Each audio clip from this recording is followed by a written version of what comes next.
SKDJKSJDVKSJDVV. Hola, mi nombre es Jay Salzate y hoy traigo un nuevo video académico y educativo. Siguiendo la línea de la psicopatología, vamos a hablar sobre la historia clínica, vamos a hablar sobre sus partes, su estructura, su importancia y algunos basamentos éticos y legales. Así que hoy aprenderemos cómo realizar una correcta historia clínica. Así que comencemos. Bien, la historia clínica es, junto, es un conjunto de datos biológicos, sociales y psicológicos que están vinculados a lo que es la salud de un individuo. Y esto es, junto con la entrevista, las dos herramientas más importantes con las que va a iniciar la relación terapéutica. ¿Por qué? Porque es en el momento en que una persona acude por primera vez a realizarse un control de salud, un chequeo normal, o que acuda bien sea para solucionar un episodio de enfermedad, va a ser en ese instante que se va a originar un documento personal y que a su vez va a ser único, en el que van a comenzar a aparecer todos los datos relacionados con la salud. Esto va a ocurrir bien sea que acuda a una institución pública o que acuda a una institución privada. Actualmente ha ido en auge lo que son los formatos electrónicos por su practicidad, por varios beneficios que traen. Pero podemos ver que sobre todo lo que son las instituciones públicas aún continúan utilizando el formato físico, es decir, que continúan en papel. Vemos que Sánchez Escobedo expresa que la historia clínica es una herramienta que proporciona información sobre los sucesos presentes y pasados del paciente en el proceso de la recolección. Y esto se va a hacer en un orden cronológico. Bien, aquí vamos a hablar sobre la importancia y consecuencias médico-legales. Aquí podemos decir que la historia clínica es importante porque recoge, como dije en la lámina anterior, según Sánchez Escobedo, todos los datos presentes y pasados del paciente de manera cronológica. ¿Y esto qué es lo que va a permitir? Pues que el profesional pueda prestar su servicio de buena calidad y a lo largo del tiempo. Hay personas que piensan que la historia clínica es un instrumento básico, pero esto no es así, esto no es una mera recolección de datos, porque ella tiene otros fines. Entre estos tenemos que ella nos ofrece aportes en el área de la investigación científica, donde a través de los estudios que se realizan se pueden determinar ciertas patologías. Esto ocurre a través de los errores que se pueden cometer, esto ocurre en la secuencia que se pueda ver en la observación a lo largo del tiempo, similitudes, en realidad estudios científicos, grandes aportes a determinadas patologías. También es de calidad asistencial. ¿Qué quiere decir esto? Esto quiere decir que es un documento legal con bases en normas deontológicas, como por ejemplo el Código de Ética del Psicólogo, el Código Deontológico Médico. En este caso, estamos hablando de la salud, el Código Deontológico Médico, y tiene su aprobación tanto por la UNESCO como por la Organización Mundial de la Salud. La historia clínica también sirve para llevar una mejor gestión, lo que es en los servicios médicos, y a su vez como base médico-legal es un documento de acceso limitado bajo normativas vigentes, como lo son los códigos deontológicos, y también tiene garantías constitucionales y normas internacionales, como lo dije, como la Organización Mundial de la Salud y la UNESCO. lo que hace que tenga un peso y un valor legal como informe.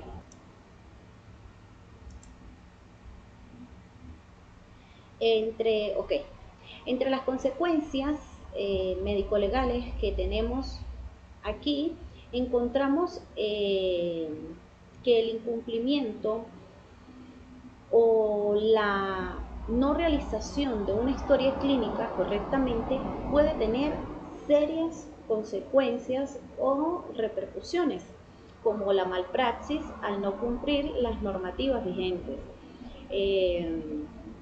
Esto se puede ocurrir también al realizar una mala gestión al servicio, y se corre el riesgo potencial de que existan perjuicios tanto como para el paciente o a terceros o a la institución donde se elabora o a la administración. Entonces, el profesional que no elabore o no lleve bien un caso clínico, no cumpla con la confidencialidad y toda una normativa que hay alrededor de esto, puede acarrear sanciones que pueden costarle su licencia, que es lo que le permite ejercer. De esto pues voy a hablar un poco más adelante. Bien, vamos a hablar de las diferencias, cuáles son las diferencias que existen en la realización de una historia clínica según la edad. Bien, existen diferencias y hay que tomar en cuenta a la hora de realizar una historia clínica la edad del individuo al que se le está realizando la entrevista y al que se le van a recolectar los datos para realizar la historia clínica. Bueno, cabe destacar que si estamos hablando de un menor de edad, tiene que tener un representante, de preferencia que sean su madre o que sean su padre, que para que ofrezca una información más, más, más confiable, más acertada, ¿verdad? Tenemos que lo que es la infancia, vamos a preguntar todo lo que es la concepción, si fue deseado, si no fue deseado, el tipo de relación que tenían sus padres, si eran divorciados, separados, qué medicamentos tomó la madre durante el embarazo, su estado emocional durante el embarazo. Vamos a hablar. Hay profesionales en esto de las diferencias según el grupo etario. Hay profesionales que les gusta llevar como esta diferencia de 5 en 5 y otros de 10 en 10. Esto ya es a gusto del profesional que lo está realizando. Pero en términos generales, estas son como las diferencias. Ya en la segunda infancia, ya por lo menos si nos vamos de 5 en 5, llegaríamos de los 5 a los 10. Hablaríamos de lo que es ya la vida escolar del infante, su integración al jardín de infancia, su integración escolar, su interrelación con sus compañeros, todo lo que gira en torno a la socialización, si reprobaba materias, si no reprobaba materias, si era introvertido, si jugaba, si no jugaba. Esto lo vamos a tomar en cuenta un poco. En la adolescencia, bueno, vamos a entrar en lo que es la socialización del adolescente, todo lo que es la etapa de adolescente, cuando ellos están en la búsqueda de su identidad, cómo se adaptan al medio social. En el caso de la mujer, vamos a preguntar, vamos a inferir un poco lo que son por lo menos cuando fue su primera menstruación, en el hombre igualmente, sus cambios físicos, preguntar, indagar sobre si hay relaciones sexuales precoces, los estudios que realizan, las materias, qué materias se les dificulta, cómo es su relación con las figuras de autoridad, con sus padres, con sus docentes, si tienen amigos, si no tienen amigos, cuáles son sus hobbies, sus sueños. Toda esta área la vamos a abarcar en lo que es la parte de la adolescencia. Bueno, llegamos a la edad Aquí vamos a abarcar todo lo que es el ámbito de pareja, hijos, hogar, trabajo, si es estable, si no es estable, qué hábitos tiene, qué vicios tiene. Y si llegamos a la vejez, bueno, indagaremos un poco sobre la jubilación, duelos, algunas enfermedades propias degenerativas, cómo lo lleva. Y bueno, cada edad nos va a dar una estructura de entrevista que es importante seguir, porque de nada sirve preguntarle a una niña de 5 años a qué edad fue tu primera menstruación, ¿verdad? Es algo que estamos perdiendo el tiempo y generalmente el tiempo es muy corto para realizar una entrevista. Entonces, tener en cuenta la edad, lo que también nos da a entender que cada edad tiene un desarrollo. No es igual el desarrollo biológico y psicológico de un infante al desarrollo de un adulto que ya tiene su cerebro totalmente formado, ya tiene, bueno, ya son diferentes cambios tanto físicos como psicológicos lo que hay según la edad. Entonces eso hay que tomarlo en cuenta. Y bueno, ahora vamos a la siguiente diapositiva. Bien, aquí vamos a comenzar a hablar lo que son las partes de la historia clínica. Bueno, la historia clínica está dividida y está muy bien organizada. Se van a comenzar a recolectar los datos de manera cronológica. Vamos a comenzar, cuando se comiencen a hacer la recolección de datos, pues vamos a comenzar desde su infancia, su niñez, su adolescencia, y ahí vamos a ir cronológicamente aportando los datos que ella nos va a ir aportando una serie de información.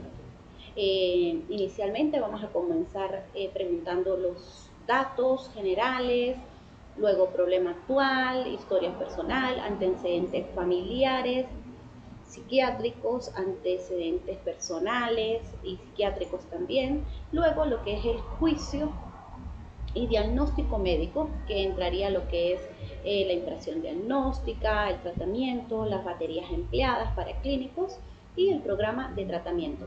Esto lo voy a ampliar un poquito más en las siguientes diapositivas.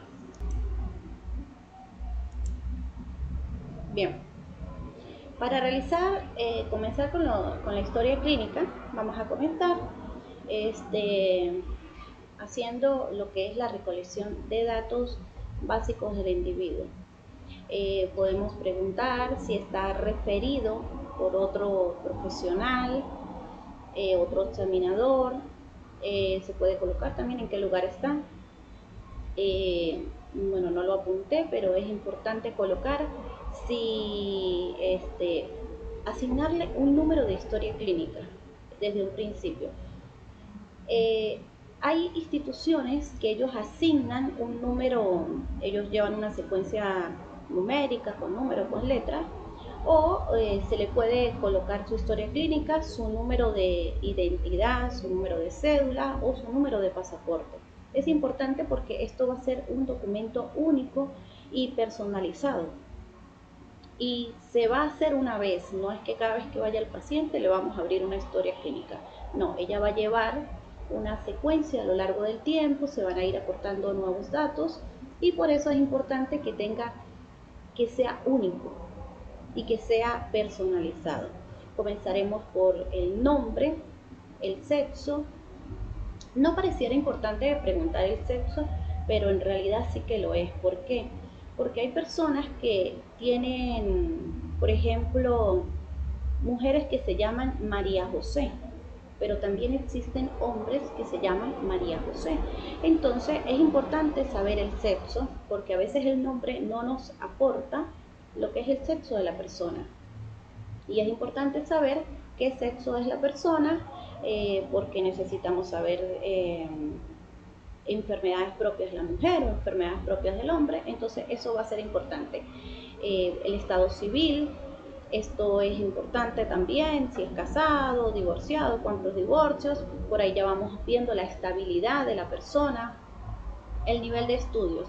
En el nivel de estudios vamos a colocar el último grado aprobado. Si la persona dice, bueno, yo estudié hasta tercero de bachillerato y estudié unos meses de cuarto de bachillerato, se va a colocar el tercero de bachillerato, el último grado aprobado. Su profesión y ocupación. Parece igual, pero no lo es. La profesión, la persona puede decir, bien, yo soy abogado, pero en realidad no ejerce. Su ocupación es que es comerciante, o es taxista, o tiene otra profesión que no tiene nada que ver con, tiene otra ocupación que no tiene nada que ver en lo que es con su profesión. Bueno, el lugar de nacimiento a veces es importante por la cuestión epidemiológica, por la cuestión de la zona donde nace la persona. Hay algunas tendencias epidemiológicas, entonces es importante tenerlo. Es importante colocar un nombre de un acompañante, de un familiar de alguien, si va la persona acompañada, y un nombre y un número de teléfono en caso de emergencia. Esto va a ser importante tenerlo en cuenta como datos básicos. Vamos a el siguiente. Ok, aquí tenemos lo que es el motivo de consulta.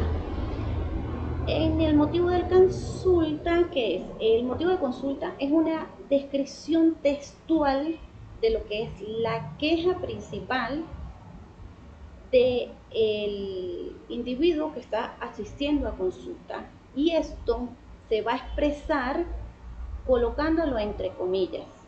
Es importante que el motivo, si la persona llega y dice motivo de consulta, ay, me duele una muela, ay, me duele una muela. Lo que sea que exprese y como lo exprese el individuo, se va a colocar entre comillas y textualmente. Se va a explicar brevemente y es necesario que la persona explique, de ser posible, el tiempo, la situación y los involucrados. Por ejemplo, llega una persona con una mujer con su hijo y por qué motivo de consulta, no sé, pregúntele a él. Entonces él llega y dice, no, pues que ella pelea mucho, entonces ahí se va formando, ¿no? El motivo de consulta. Entonces vamos a buscar qué es lo que más le molesta a usted, qué es muy agresivo. Bueno, motivo de consulta, ya la encontramos. Entonces el motivo de consulta siempre va a ser lo que la persona diga textualmente. Después de ahí, bueno, ya vamos entrando más en materia.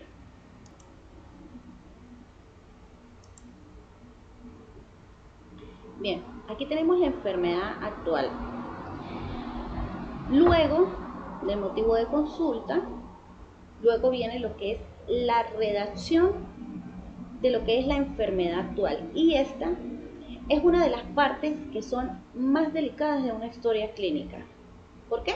Porque esta es una descripción cronológica en donde se deben destacar el tipo de inicio. Es importante esto, lo que es el tipo de inicio. O sea, ¿qué quiere decir? Que al momento de redactar se debe colocar cuadro de aproximadamente tanto de evolución. Esto es importante colocarlo. De inicio, tal. Por ejemplo, cuadro de aproximadamente 3 meses de evolución. ¿Qué es lo que pasa con esto? Que en psiquiatría casi todos los casos son de inicio insidioso, pero cuando se lee cuadro de aproximadamente 24 horas de evolución de inicio súbito, aquí encontramos una alerta. ¿Por qué? Porque podemos ver que la patología, la enfermedad, la dolencia puede ser por causas orgánicas. Entonces, cuadro de 24 horas de evolución de inicio súbito, alerta. Cuadro de 24 horas de evolución de inicio insidioso, pues ahí ya vamos. Digo 24 horas por dar un ejemplo, ¿no?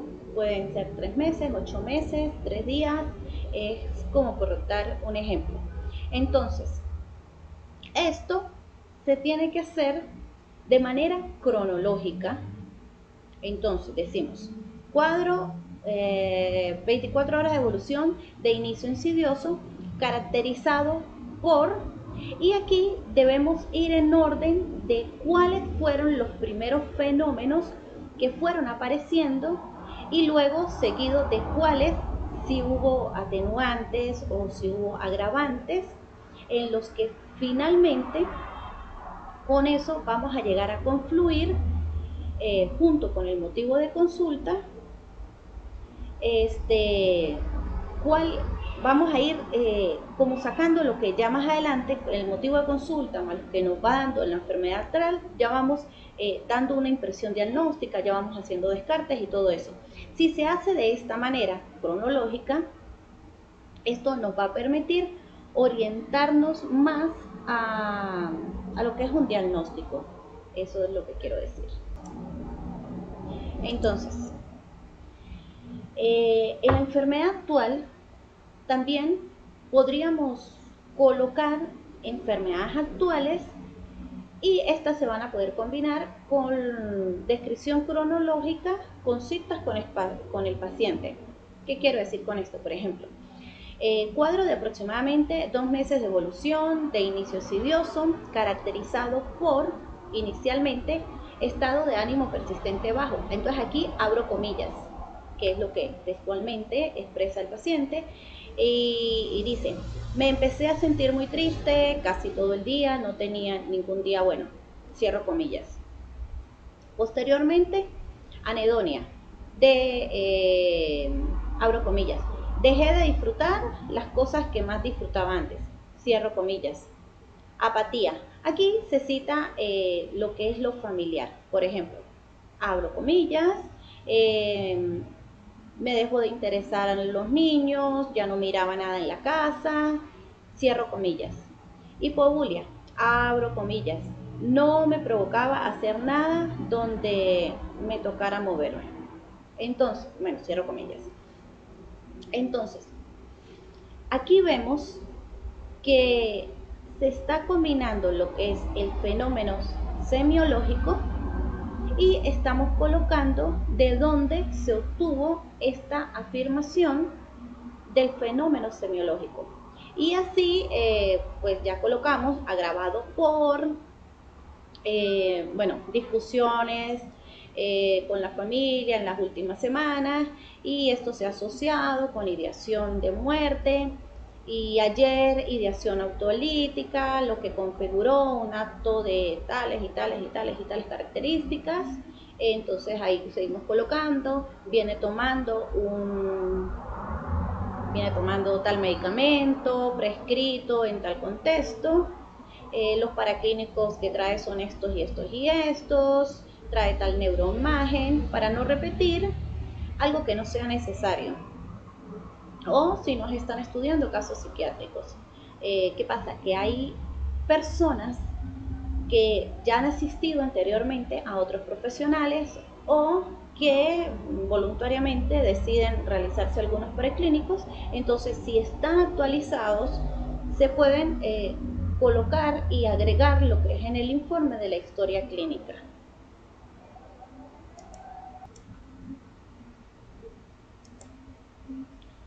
Bien, aquí vamos a comenzar con la historia personal.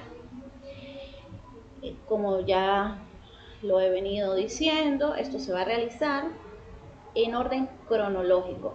Vamos a comenzar por el área prenatal. Vamos a preguntar la relación con los padres, si eran casados, divorciados, separados, qué tipo de unión tenían, concubinato, matrimonio, qué tipo de relación tenían, el número de embarazos de la madre, si sabes si tuvo abortos, el estado emocional de la madre, si tuvo durante el embarazo hubo algún evento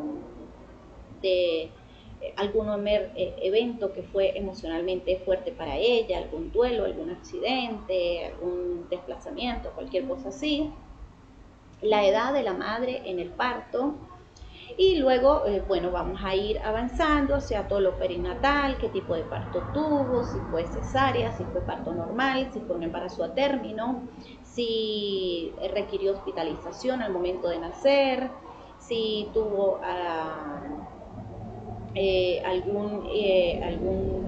algún problema en el momento del parto. Luego nos vamos hacia el postnatal y pues vamos a indagar todo sobre enfermedades, vacunas, tipo de alimentación que tenía, si sabes si fue amamantado, si no fue amamantado, el número de hermanos, la lactancia, todo lo que es el área motriz, su desarrollo motriz, si corría, si saltaba, toda esta área, su lenguaje, si gateó, a qué edad gateó, sus palabras, a qué hora, a qué edad habló, eh, durante el primer año de vida, todo esto.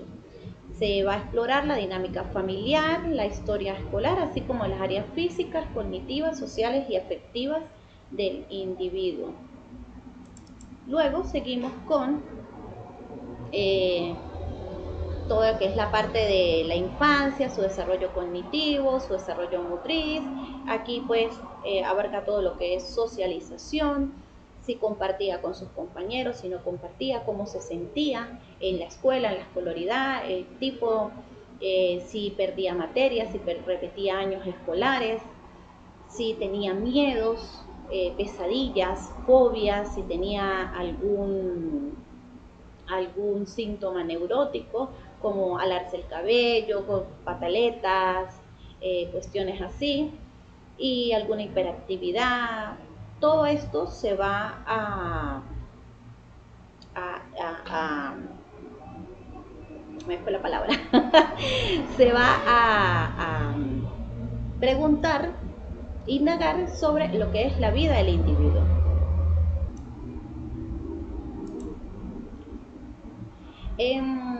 Bueno, vamos a seguir e indagar bastante sobre la escolaridad.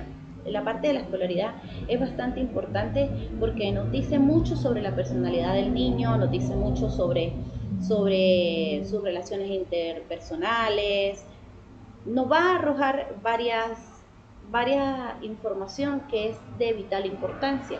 Aquí vamos a indagar sobre su rendimiento académico, sobre la adaptación escolar, sobre cómo se sentía ante nuevos ambientes, su comportamiento,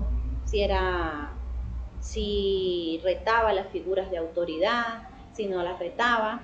Todo esto lo vamos a tomar en cuenta. A la vez vamos a explorar situaciones, si el niño sufrió de bullying o al contrario era el agresivo de la clase. Todo esto es importante estudiarlo. Luego vamos a indagar en la adolescencia. La adolescencia es una de las etapas un poquito más conflictivas y un poquito más delicadas, pero aquí es la búsqueda, como sabemos, la búsqueda del adolescente, la búsqueda de su identidad, la búsqueda de descubrirse él mismo, es una etapa de cambios físicos, psicológicos, sociales. Y aquí vamos a empezar a indagar cómo eran sus relaciones interpersonales, si tenía amigos, si no tenía amigos, cómo era su comportamiento en esta etapa, qué tipo de hobbies tenía, si le gustaba jugar, si le gustaba la música, a qué dedicaba su tiempo libre, qué tipo de amigos elegía, si fue pandillero, si se hizo algún tatuaje, si las figuras de autoridad en esta etapa también es importante. Detallar en los cambios físicos, cómo lo vivió, cómo lo sintió, su autoestima, cómo se sentía frente a los demás. Y bueno, todo esto es bastante interesante indagarlo porque nos va a aportar información que va a ser bastante útil.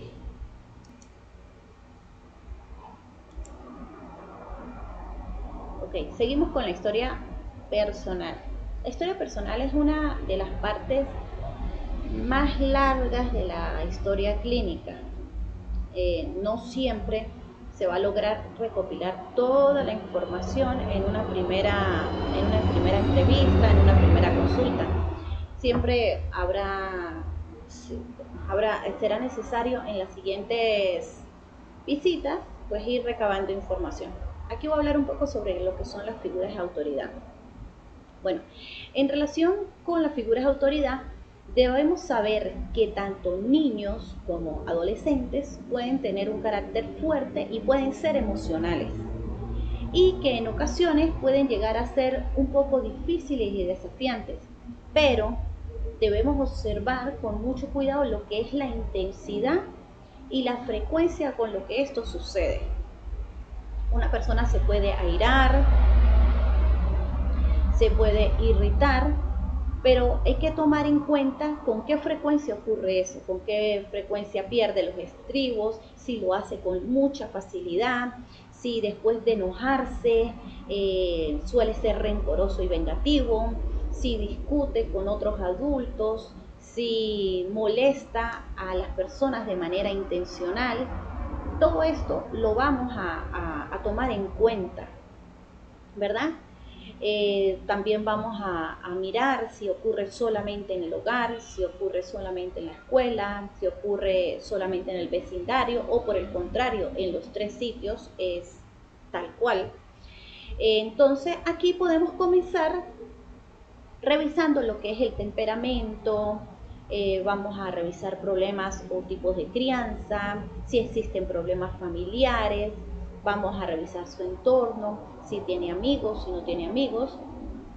¿Por qué? Porque este tipo de cosas nos pueden arrojar posibles patologías.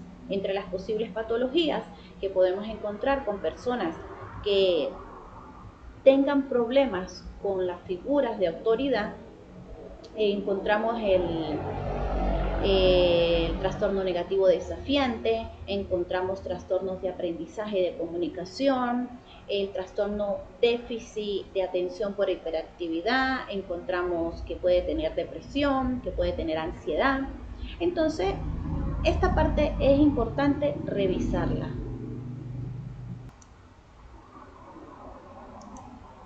Cuando llegamos aquí, cuando llegamos aquí a la historia sexual, la parte sexual, vamos a empezar a indagar la edad de la primera relación sexual, el tipo de parejas actuales que tiene. La parte sexual es una de las partes que nos va a decir si la persona es hipersexual, si tiene un cuadro de manía o hipomanía, si es bipolar, que son de los trastornos que tienden a caer en este tipo de cuadros de alteración, ¿no? Entonces, pues se van a revisar tipo de parejas, la frecuencia, si es una pareja adulta, la frecuencia, cómo se cuidan, métodos anticonceptivos, si han tenido enfermedades de transmisión sexual, cuáles han tenido, su grado de satisfacción sexual, si sufre alguna disfunción sexual. Aquí es muy importante lo que es la empatía que pueda existir, el grado de empatía, de compenetración que pueda existir entre el profesional y el paciente. ¿Por qué? Porque esta área es algo todavía a veces tabú para algunas personas. Entonces hay personas que suelen no decir nada porque se pueden sentir juzgados por motivos religiosos, porque les da pena. Entonces hay que tener un poco de tacto y saber llevar lo que es la empatía con el paciente para que pueda dar esta información que en verdad va a ser de vital importancia para darle un posible diagnóstico.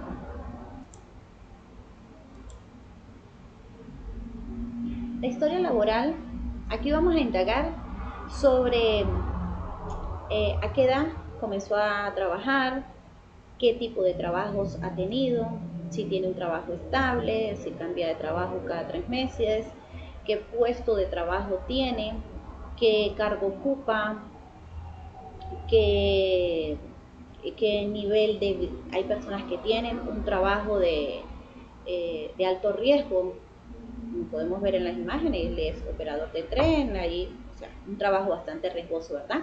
Como las personas que trabajan en las minas, o hay algunos trabajos que son de bastante alto riesgo, ¿verdad? A nivel epidemiológico también, como las personas que trabajan en los camiones de la basura y esto. Entonces, el tipo de trabajo es importante indagar en él. El ambiente en el que trabaja, si hay ruido, si hay humedad, si es de polvo, si trabaja bajo el sol, indagar si tiene días libres, si trabaja de pie, sentado, en máquina, la remuneración económica que tiene, la relación que tiene con los compañeros, la relación que tiene con su jefe. Todo esto va a ser importante indagarlo también.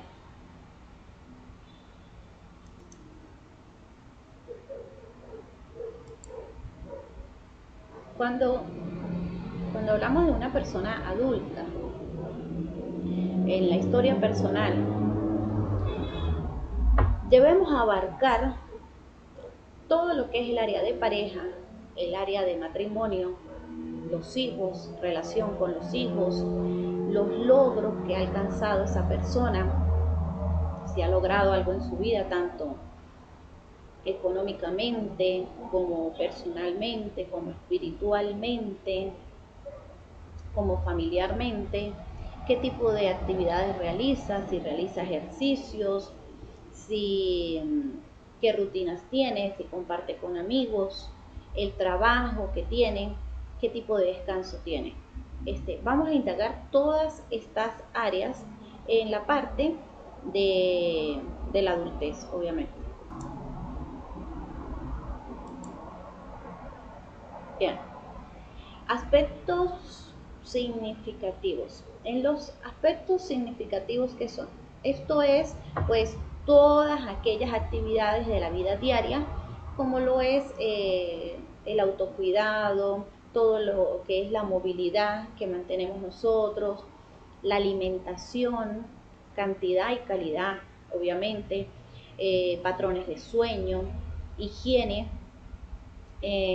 cosas como bañarse, utilizar el baño solo, si se puede, el control de esfínteres, vestirse, desnudarse, si son cosas que se pueden hacer solo o parcialmente con ayuda o se necesita completamente ayuda.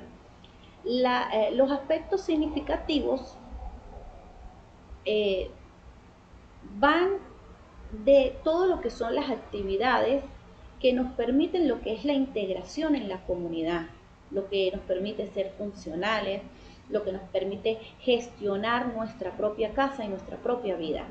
Y esto en aspectos tan, podríamos decir, simples para nosotros, como ir de compras, gestionar el dinero, utilizar el teléfono, limpiar la casa, cocinar, utilizar el medio de transporte, que son cosas que, por ejemplo, las personas cuando comienzan o cuando caen en cuadro depresivo, son una de las cosas, de las funciones con las que comienzan a verse más disminuidos, se comienzan a ver más afectadas. Su funcionalidad comienza a decaer por ese lado.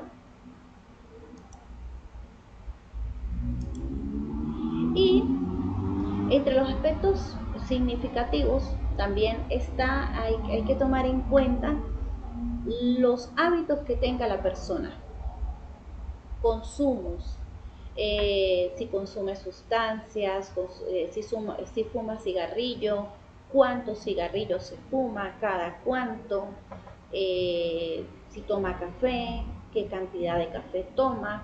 Hay personas que se toman 10 tazas al día, 7 tazas al día, y el hecho de no tomárselas ya implica tener dolores de cabeza, mal carácter, cuestiones así.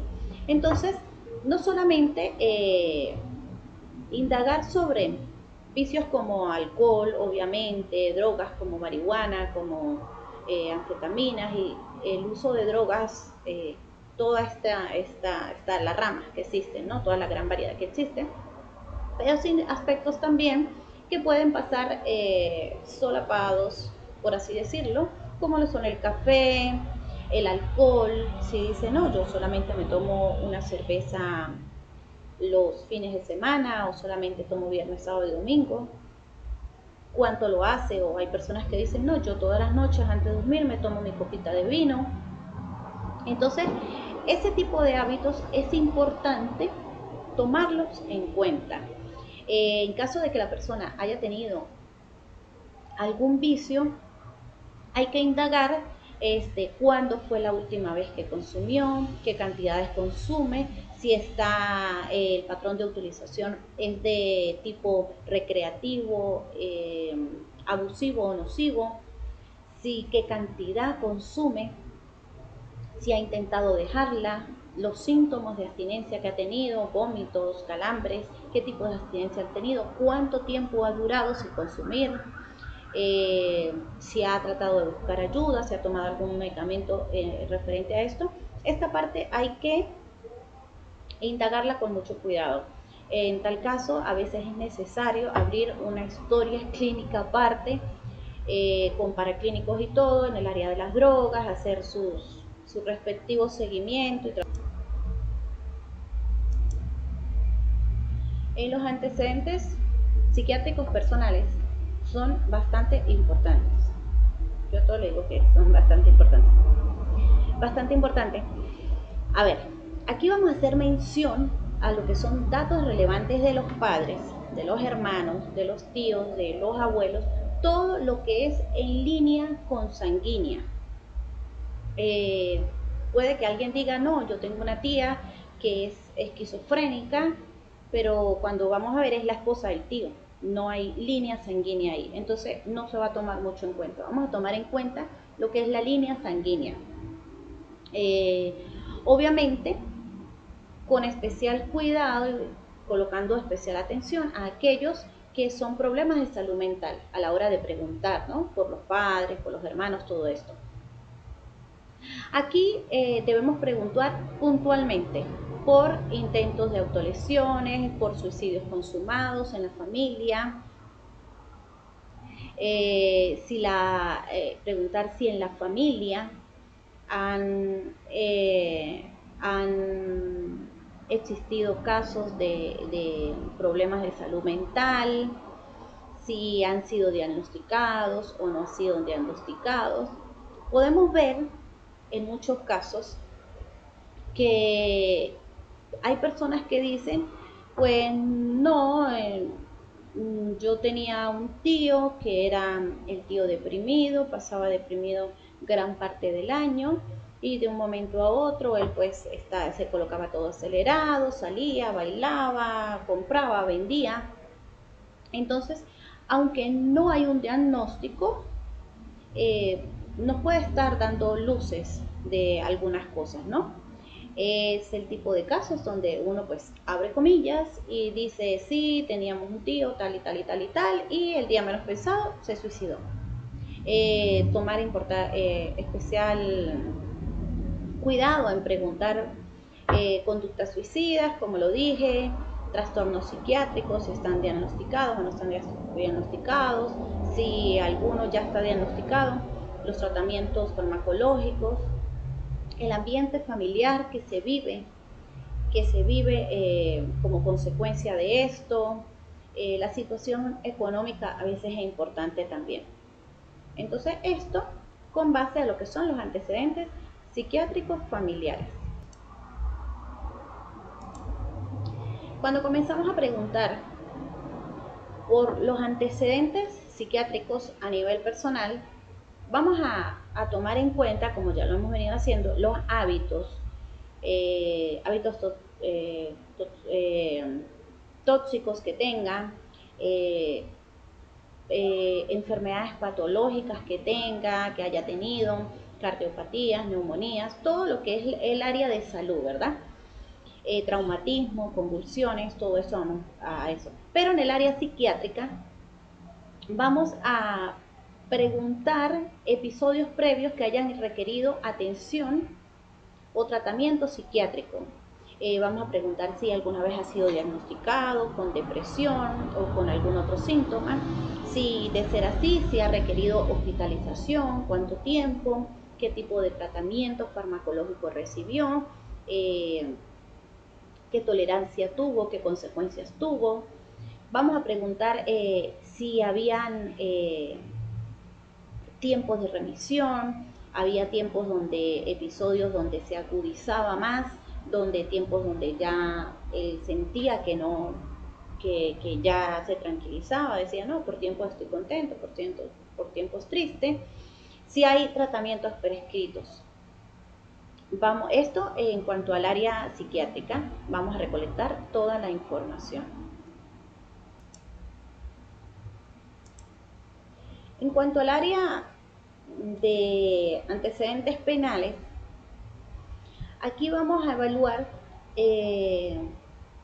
si la persona ha estado en prisión alguna vez. Si dice que no, pasamos al siguiente apartado. Si dice que sí, podremos indagar por qué fue el delito, qué tiempo de prisión estuvo, cuánto tiempo estuvo en prisión, si es reincidente, si es primera vez, cuántos años de prisión, cómo fue su comportamiento en prisión. Podemos indagar si al estar en prisión estuvo en pandillas, si tiene tatuajes. El tipo, cómo afronta, a ver, no es igual que alguien esté un día, 2 días, 3 días en prisión porque golpeó a su esposa, a alguien que reincide automáticamente, ve prostitutas, ve indigentes y los golpea y siente que tiene que hacer lo que es su misión en la vida, ¿verdad? El que de repente un día golpeó a su esposa puede decir, bueno, sí, la golpeé, estaba ebrio, perdí los cabales, la golpeé, me arrepiento, bueno, y trabaja en base a eso. Alguien que dice, no, se lo merece, el que donde lo vea yo lo voy a hacer, y reincide, y el afecto, cómo está ahí. Entonces, esta parte vamos a manejarla, el por qué lo hace, cómo lo hace, para qué lo hace y de qué manera está suscitando esa conducta que lo hace caer en delitos penales.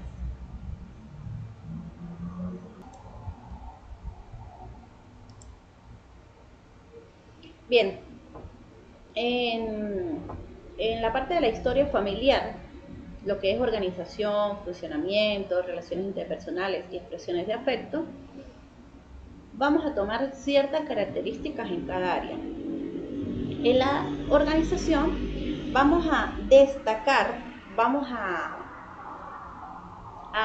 indagar sobre el tipo de familia que eran. Si eran de 1 o 2 hijos o más hijos, si eran familia extensa, cuántas personas vivían en la casa, si vivían los papás, los abuelos, los tíos, hay familias donde vive mucha familia. Si era una familia monoparental, matriarcal, si había monoparental, si había un solo padre, había una sola madre, vamos a indagar sobre eso, lo que es en la organización. Luego, en la parte del funcionamiento, vamos a indagar lo que es las normas y los límites que existían en la casa. Si existían normas, si existían límites, el tipo de amor en el que fluyen, si hay tolerancia, si no hay tolerancia, la educación, si vienen de una familia que son analfabetos porque son campesinos o porque no les interesa el estudio, bueno, por diferentes razones. La comunicación que hay entre ellos, el tipo de crianza, si fue autoritario, si fue permisivo, negligente, si fue al contrario, fue una persona que sus padres lo sobreprotegieron. Esta área vamos a indagarla. En las relaciones intrafamiliares vamos a preguntar por lo menos si la persona tiene un grupo de apoyo en la familia, porque la persona puede decir, mira, yo tengo familia, pero no cuento con mi familia, cada cual por su lado, yo no existo, ellos no me quieren, no me hablan, o al contrario, si tiene algún trastorno, qué tipo de apoyo le brinda la familia en base a este trastorno que la persona tiene, la cantidad y la calidad de relaciones que tiene, porque no es igual un soltero que un casado, ¿verdad? El casado pues tiene el apoyo de su esposa, muchas cosas, pero él puede decir: yo soy casado, tengo mis hijos, vivo en la casa con mi esposo y mis hijos, pero no me hablan. No me hablan, no cuento con ellos. Entonces eso hay que indagarlo. Los problemas que existan en el hogar, la satisfacción que existe con la pareja, con la familia, la satisfacción laboral, si está contento con su trabajo, si le gusta, si no le gusta, si se siente bien remunerado, no remunerado. Esta área, esto entra lo que es las relaciones intrafamiliares. En cuestión de expresiones de afecto, aquí vamos a observar si en la familia existen palabras cariñosas, si en el momento de una discusión alguno de los miembros pide disculpas oportunas, dicen: bueno, me equivoqué, no me equivoqué, lo siento. Si en el momento de un pleito duran días la discusión, ya por eso ya no se hablan, si por cualquier tontería ya de eso se arma un gran conflicto, si existe reconocimiento, elogios, si al momento de la persona realizar un logro, una graduación, un emprendimiento, cualquier cosa, si lo felicitan, si tiene el reconocimiento de su familia. Esto en la parte afectiva. ¿Por qué? Porque hay personas que se les puede preguntar: bueno, ¿y usted qué piensa hacer en diciembre? No, pues no sé. Vamos a ver, ¿y con quién la va a pasar? No sé. Ahí veo a ver dónde me meto. O si no, me quedo solo. Entonces, esa parte hay que indagarla un poquito. Cómo es la Navidad, si comparten, si no comparten, si se intercambian regalos, si tienen muestras de afecto, si se reúnen al menos. Bueno, pongamos que tengan sus medios económicos sean no muy favorables, entonces si al menos se reúnen a compartir el abrazo, a recibir el año, todos estos aspectos hay que tomarlos en cuenta. Aquí tenemos el familiograma. El familiograma, algunos no le dan importancia, pero en realidad resume mucha información, abarca muchos datos que en un dibujo, no, en una imagen, en resumidos datos, podemos ver muchas patologías, muchas cosas se pueden ver. ¿Qué es el familiograma? El familiograma es llamado por algunos lo que es un árbol genealógico.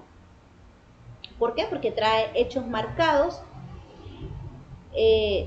El familiograma tiene hechos del presente y del pasado importantes de la vida tanto del individuo como de sus familiares. La estructura de la familia es de relaciones consanguíneas, de convivencia, trae datos biodemográficos. En el familiograma vamos a encontrar si las personas fueron secuestradas, si existe patologías de generación en generación, tipo de enfermedades.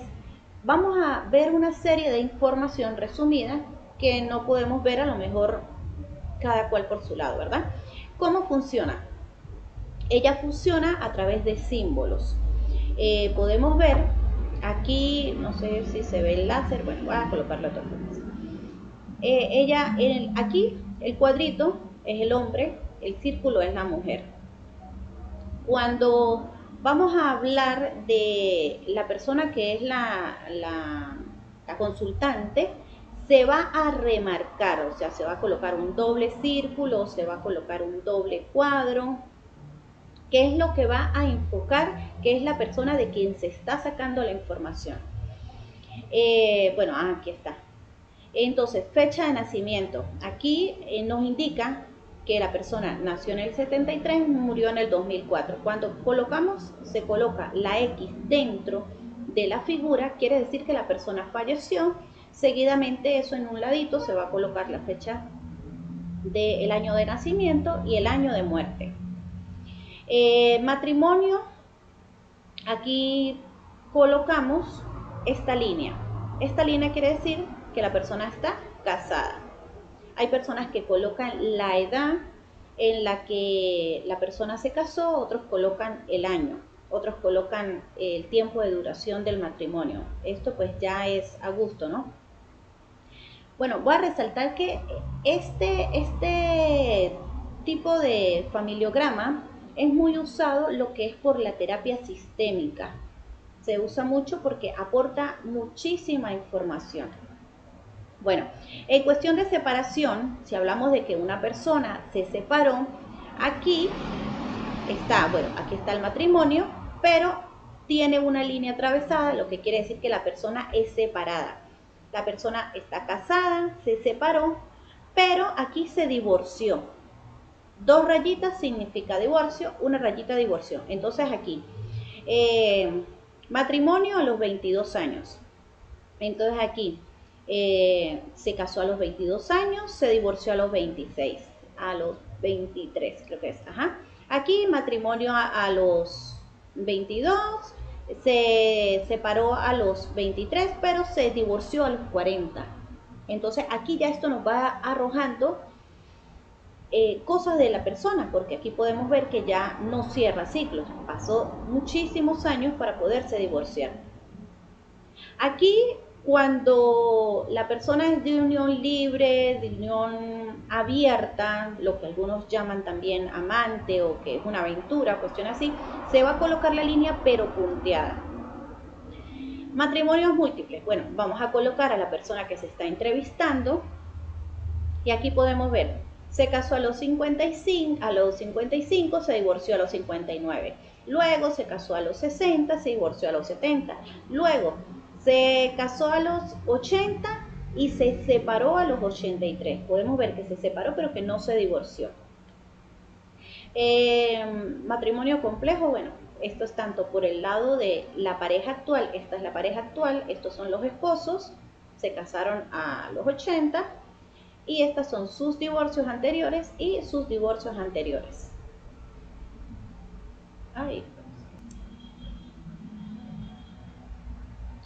Bien, aquí, esta rayita de aquí tipifica el triángulo cuando hay un embarazo.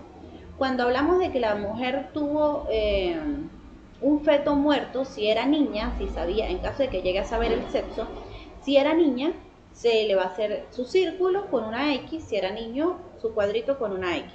O sea, feto muerto. Se le va a colocar un poquito más pequeño. En cuestión de abortos, si es espontáneo, se va a rellenar de negrito y si fue un aborto inducido, se va a colocar como una especie de asterisco. Esto que vemos punteado aquí, esto va a indicar quiénes viven con la persona. Quiénes viven con la persona. Aquí podemos ver que estos 2 son la pareja, son los esposos y estos son sus hijos. Tienen 3 hijos, 2 varones y una hembra. Pero aquí podemos ver que ellos viven, el hijo mayor no vive con ellos, viven con sus 2 hijos menores y con la abuela, con la mamá de la mujer. El familiograma podemos ver que dice que aquí tiene valor diagnóstico y valor terapéutico, por lo que clarifica patrones transgeneracionales de enfermedad y de conducta. Bien, aquí seguimos trabajando con los símbolos, esto ya es en el área afectiva. Bueno, cuando estamos hablando de personas con relación cercana, se van a colocar 2 líneas, personas con relación conflictiva, se va a hacer una especie de zigzag, personas con relación cercana pero conflictiva, el zigzag con sus 2 líneas, personas con relación muy unida, 3 líneas, relación distante, personas que no se hablan, este es el símbolo, abuso físico y verbal, abuso sexual, A diferencia de este, vemos que este trae un doble zigzag aquí abajo. Aquí acoso laboral y escolar. Y bueno, aquí lo expliqué hace rato, que es un amante, una aventura. Viene punteada la línea. Cuando vienen estas dos líneas aquí, esto indica que la persona vive lejos del hogar, lo que quiere decir que está en un internado o que está en prisión o que está en un cuartel porque es militar o que está hospitalizado. Esto es descendencia desconocida, personas que no tienen conocimiento de ningún familiar, bueno, se colocará eso. Matrimonio sin embarazo ni hijos. Aquí traigo un ejemplo. Bien, estas son las personas que estamos consultando, ¿verdad? Que están esto. ¿Qué quiere decir esto? Bueno, aquí está la mujer.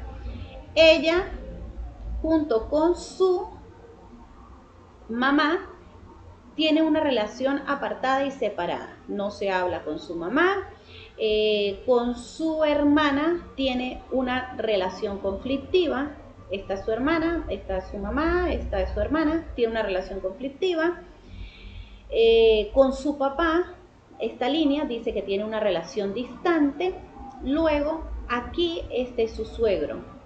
Dice que tiene una relación unida, se la lleva muy bien con su suegro.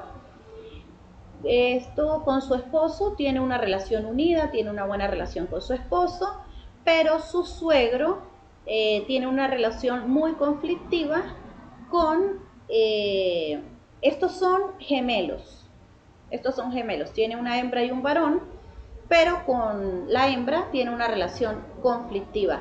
Su esposa murió, la esposa del suegro, el suegro murió, y aquí dice que murió de un infarto, trae su fecha aquí, esto en base a esto. Aquí tengo otro ejemplo de lo que es la primera generación. La primera generación sería esta. Estos son los bisabuelos, los hijos, los nietos, los bisnietos. Aquí vemos 1, 2, 3, aquí vemos 3, 4 generaciones. ¿Ven? Esta es la persona a la que se está consultando. Dice que tiene 2 hijos de diferente padre, tiene un aborto, está casada, su pareja tuvo 2 separaciones, su suegra, esto aquí es ludópata. Hay un programa para realizar esto, existe un programa que se llama Genopro. Bueno, existen varios programas. Algunos dan algunos días gratis, otros son pagos, pero en realidad son muy buenos para realizar este tipo de genegramas. Algunos los hacen por Excel, otros los hacen a mano. Bueno, cada cual trabaja como se sienta cómodo, pero en realidad existen programas para realizar este tipo de familiograma. Es muy completo, es bastante práctico, se pueden ver, estudiar enfermedades, conductas a través de todo esto. Esto lo podemos ver así, a simple vista, los datos. Ok, aquí en el examen mental no me voy a detener mucho, ya en el video anterior hablé sobre esto y bueno, me expliqué cada uno de los puntos, pero como resumen, como generalidad, puedo decir que el examen general hay que tomar en cuenta lo que es el aspecto, la actitud, la psicomotricidad, la conciencia, la orientación, el pensamiento, la atención, la memoria, ¿qué más te toma cuenta aquí? Todo lo que es la concentración, el lenguaje, la afectividad, la sensopercepción, el juicio y el raciocinio del consultante, la inteligencia, su nivel de insight, todo. Vamos a evaluar todo lo que es el área afectiva, cognitiva y motriz. Aquí dejé un pequeño cuadro como ejemplo, ya dije, no voy a ampliar aquí, ya hablé el video anterior sobre esto. Ok, en la paraclínica y interconsulta podemos decir que es innegable hoy en día lo que es la importancia que cobra en la medicina la adecuada apropiación de herramientas tecnológicas, como lo son hoy en día las tomografías, las resonancias magnéticas, los exámenes de laboratorio, el uso de las diferentes pruebas diagnósticas en el estudio de los trastornos psiquiátricos, y pues todo esto a lo largo de las últimas décadas vemos cómo ha ido incrementando. Ha facilitado también muchas cosas, ha dado muchos descubrimientos y todo. ¿Qué pasa? Que el uso correcto y adecuado de todos estos diferentes medios diagnósticos pueden ser necesarios y muy útiles en factores como la obligación de detectar cualquier trastorno orgánico subyacente que pueda explicar la clínica psiquiátrica o que bien pueda agravarla. También está la necesidad de llevar un seguimiento y de controlar lo que son los posibles efectos de la intervención psicofarmacológica en el paciente. Y pues en general se recomiendan una serie de pruebas analíticas y diagnósticas para ampliar lo que es el panorama en los casos donde se presenten signos y síntomas concretos y sugestivos, como son los hemogramas completos, exámenes de bioquímica, exámenes de función tiroidea, análisis de orina. Entonces, todo esto para clínicos son importantes a la hora de la sospecha de personas que presenten enfermedades con alguna sospecha. Por ejemplo, en este cuadrito tenemos el tipo de pruebas complementarias que se pueden mandar a realizar a personas con enfermedades que puedan presentarse con síntomas de ansiedad. Aquí esto pues lo coloco a modo de ejemplo y a modo didáctico. Pueden pausar el video si quieren detallarlo mejor. Síndrome depresivo, están estos exámenes que se pueden mandar a realizar. No. Todo esto. En la paraclínica es necesario trabajar como un equipo multidisciplinario. Aquí van a entrar en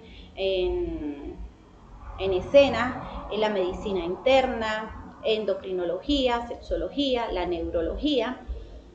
Todos van a trabajar como un equipo multidisciplinario dependiendo de la patología del paciente. Se puede remitir un buen examen mental, va a decir, bueno, necesitas ir a tal médico, debes realizarte tantos paraclínicos, y eso va a ayudar a un buen diagnóstico.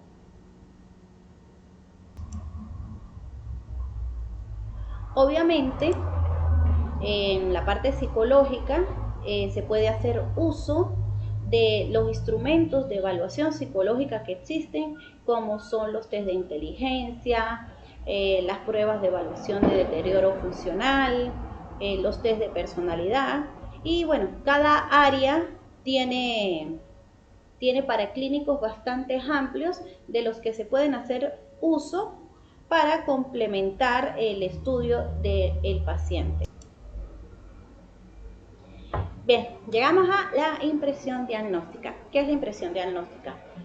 La impresión diagnóstica es uno de los elementos fundamentales en la historia clínica, ya que es a través de todo el resumen de datos relevantes que se recogieron a lo largo de la historia clínica que vamos a observar según vamos a tener un diagnóstico de cómo estos datos que hemos recogido van a sustentar lo que es nuestra impresión diagnóstica. O sea, voy a explicar mejor. O sea, recojo los datos, ¿verdad? Luego, a través de todos estos datos que he recogido, yo voy a tomar en cuenta lo que es la frecuencia, la intensidad, la duración de signos, síntomas y síndromes, y a través de ahí voy a empezar a tener la impresión de que eso me sustenta lo que voy a dar como impresión diagnóstica. Aquí, para tener una impresión diagnóstica, no es solamente decir, no es solamente decir yo creo que tienes esto, yo creo no. Yo tengo que tener una base que fundamente por qué yo pienso eso, por qué creo eso, por qué llegué a esa conclusión. No es solamente yo pienso, yo creo, es por qué llegué a esa conclusión. Y tenemos que tomar en cuenta también criterios epidemiológicos, criterios clínicos y criterios paraclínicos.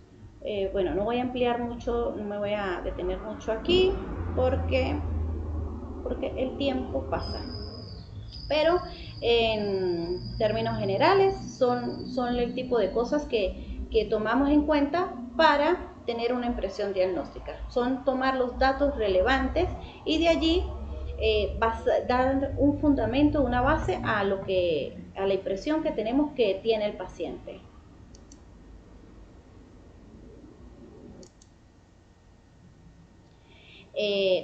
La impresión diagnóstica tiene varias ventajas.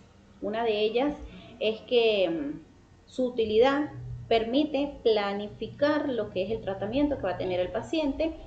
A su vez, la impresión diagnóstica, al hacérsela saber al paciente, permite crear una comunicación empática y el profesional en su rol de profesional de la salud, obviamente, va a lograr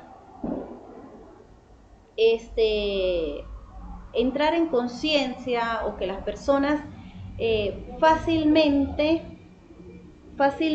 no se retiren del tratamiento. O sea, el terapeuta va a explicarle a la persona la importancia del tratamiento, lo que tiene la impresión diagnóstica, psicoeducar un poco, ¿no? Psicoeducar un poco sobre lo que va eso, y la persona pues va a tomar su tratamiento con seriedad, entre otras cosas también.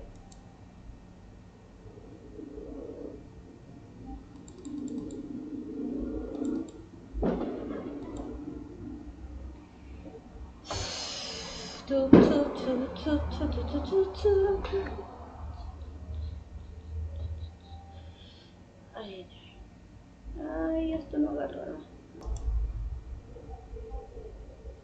Ay, ok. Ajá, aquí tenemos el diagnóstico diferencial. ¿Qué es el diagnóstico diferencial?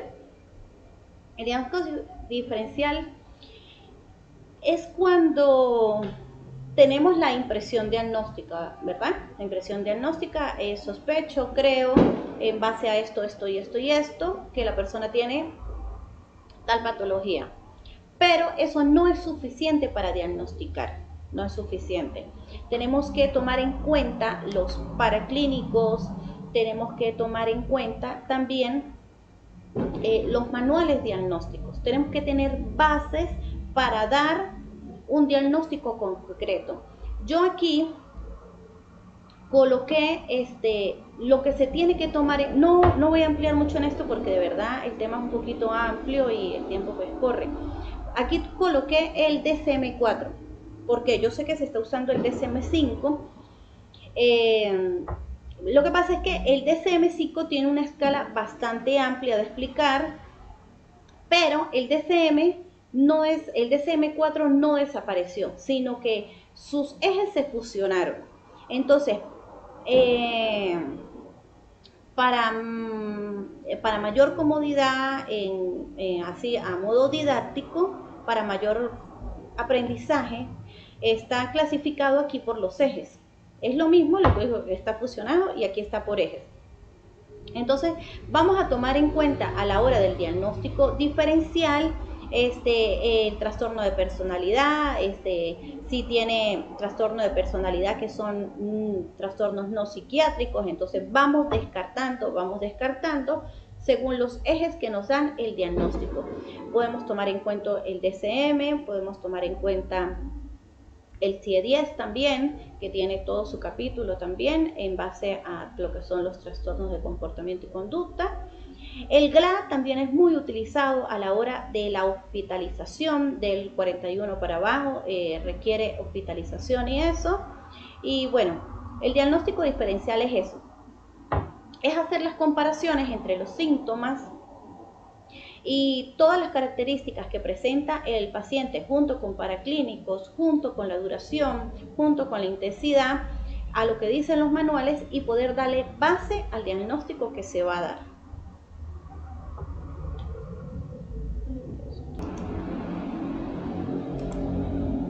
También hay que acotar que cuando se da un diagnóstico hay que agregar el criterio que lo sustenta.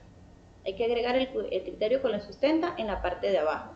Decimos trastorno tal, según el DSM-5, es esta letra con esta numerología, o el CIE-10 igualmente. Esto debemos sustentar, según los manuales, en la parte de abajo del diagnóstico, de dónde nos basamos. Bien, en el plan del tratamiento, aquí se va a tomar en cuenta las intervenciones terapéuticas, los miembros de la familia o pareja y los objetivos del tratamiento. En las intervenciones terapéuticas se va a tomar en cuenta lo que es la farmacología, la psicoterapia en caso de que la requiera, las interacciones sociales, si necesita la persona psicoeducarse, leer algún libro, educarse de alguna manera, rehabilitaciones o lo que la persona precise. En el caso de los miembros de la familia para el tratamiento, esto da alusión a si la persona necesita terapia de grupo o cualquier cosa que psicoeduque la mejora de lo que es el ambiente familiar o del individuo. El objetivo del tratamiento, pues, no es más que procurar que la persona se mejore, quede curado, en tal caso que no tenga cura, pues que tenga una mejor adaptación a las situaciones. Y bueno, vamos, según el caso, pues el profesional va a elegir cuál elegir.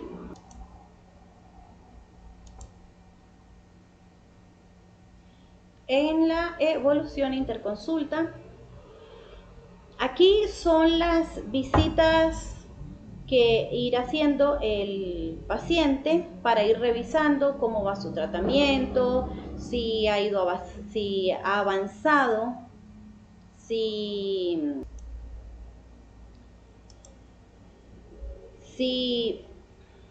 por el contrario dejó el tratamiento, si hay algún error en el diagnóstico, ya, porque puede pasar a lo largo de las consultas, a lo largo del tiempo, se puede ver que, bueno, parecía una cosa, pero no era. Se puede corregir la medicación o la dosis, o se puede confirmar el diagnóstico.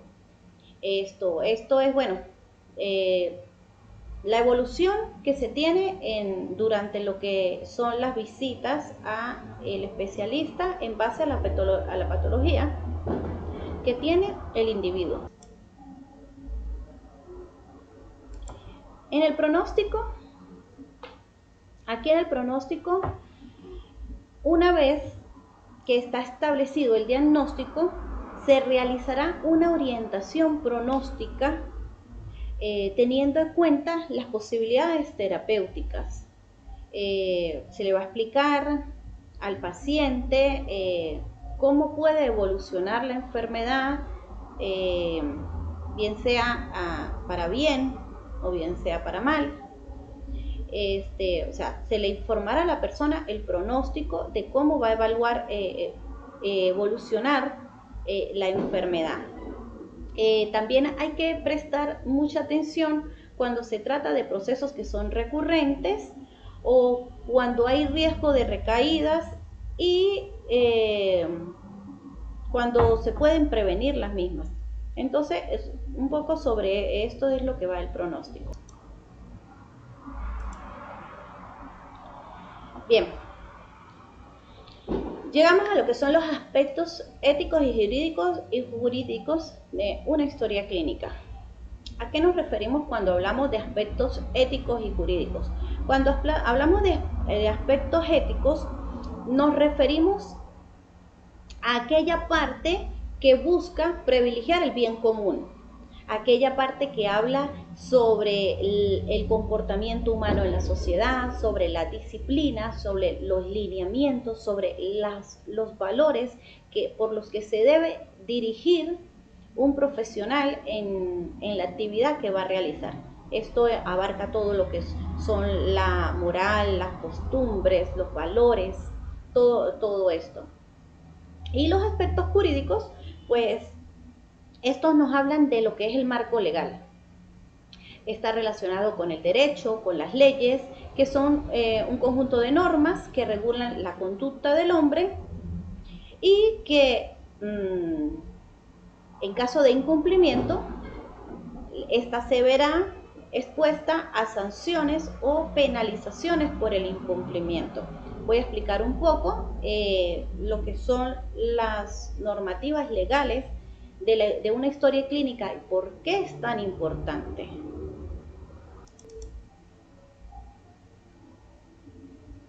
Ok, entre los aspectos éticos, jurídicos, vemos que una historia clínica tiene que ser confiable,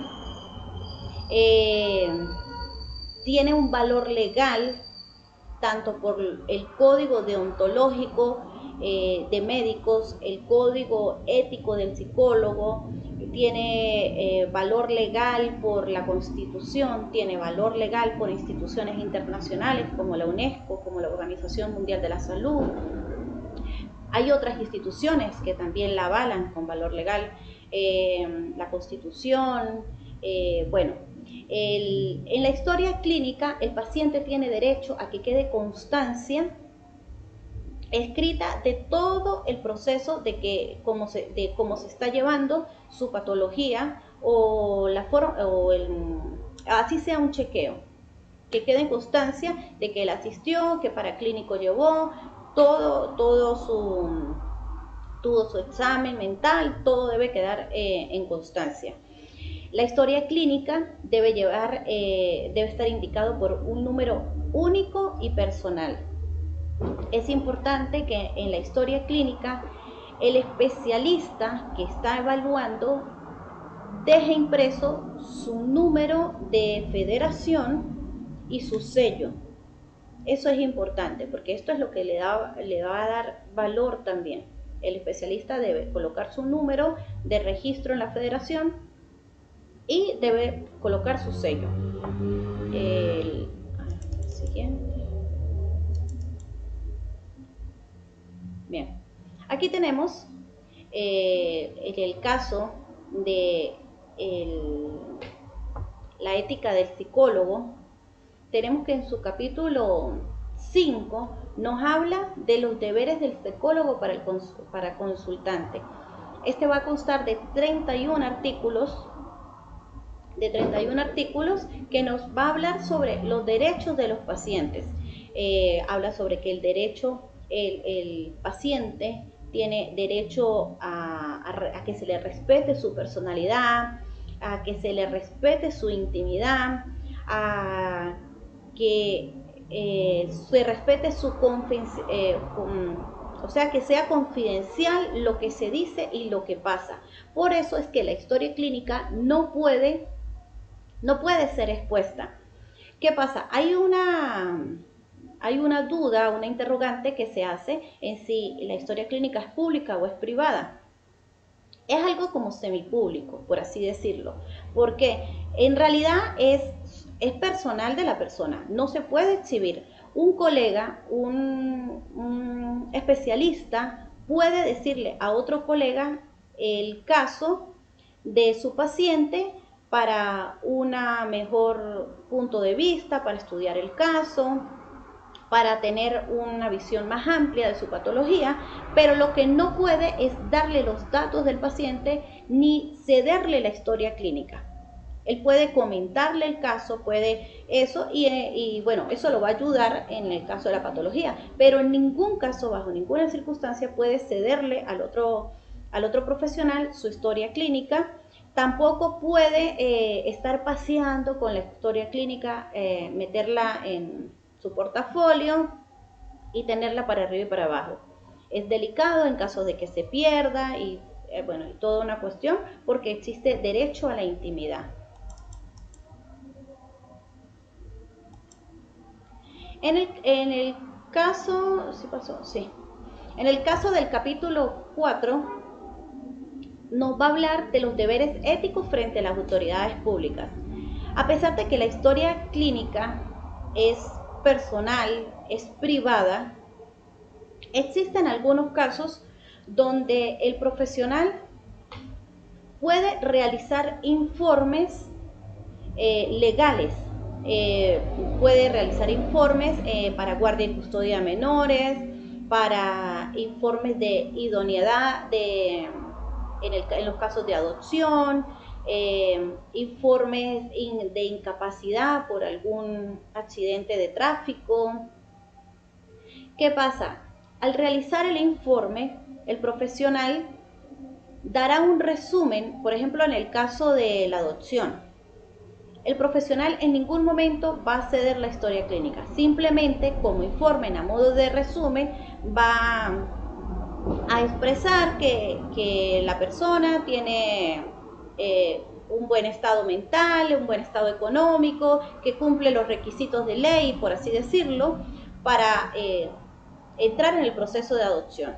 Entonces dará un resumen de lo que pida el organismo, pero en ningún momento puede ceder. Sí, igualmente, si va a un juicio o alguna cosa, puede dar su testimonio oral, puede dar su opinión, pero en ningún momento ceder la historia clínica. Esto es bastante interesante tenerlo en cuenta.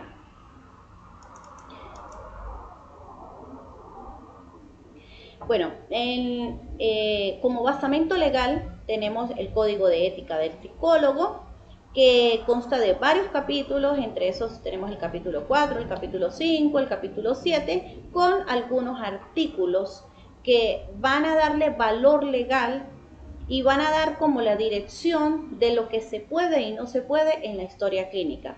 También tenemos garantías constitucionales. Tenemos en este caso el artículo 48 que garantiza el secreto de las comunicaciones de las personas y que tengan su vida privada. Igualmente el artículo 60 expresa que todas las personas tienen derecho a tener una vida privada, a su intimidad, a su reputación, a su confidencialidad.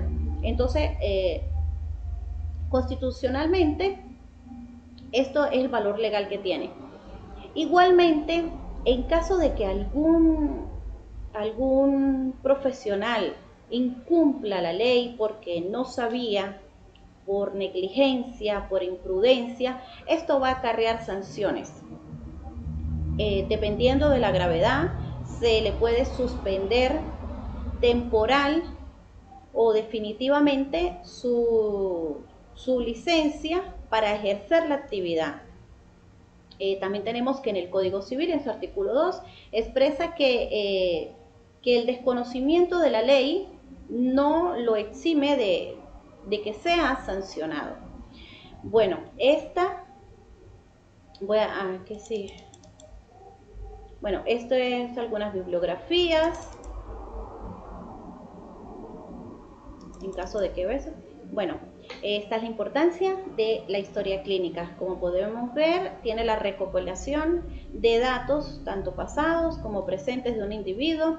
Quien tenga una historia clínica tiene la vida de una persona en todos los aspectos de su vida, biológicos, sociales, económicos, psicológicos, familiares, allí se encuentra la vida totalmente completa del individuo. Debemos mantenerla custodiada, resguardada y verla con el respeto debido. También es importante realizar una correcta historia clínica. Es importante hacerlo de la manera correcta, tener la empatía, lograr esta empatía, esta relación terapéutica con el paciente para que él pueda ser honesto, ¿no? Porque en realidad sí, hay algunos que por tabú, por muchas cosas, no son honestos con el terapeuta, en realidad se terminan engañando a ellos mismos. Pero en términos generales, esta fue mi exposición el día de hoy. Gracias por su atención. Nos vemos en la próxima. Para mí fue un placer. Esta línea de patología, le mando un saludo a mi profesora de psicopatología, a la profesora Naide Ontiveros. Un saludo. Hasta luego. Hasta la próxima.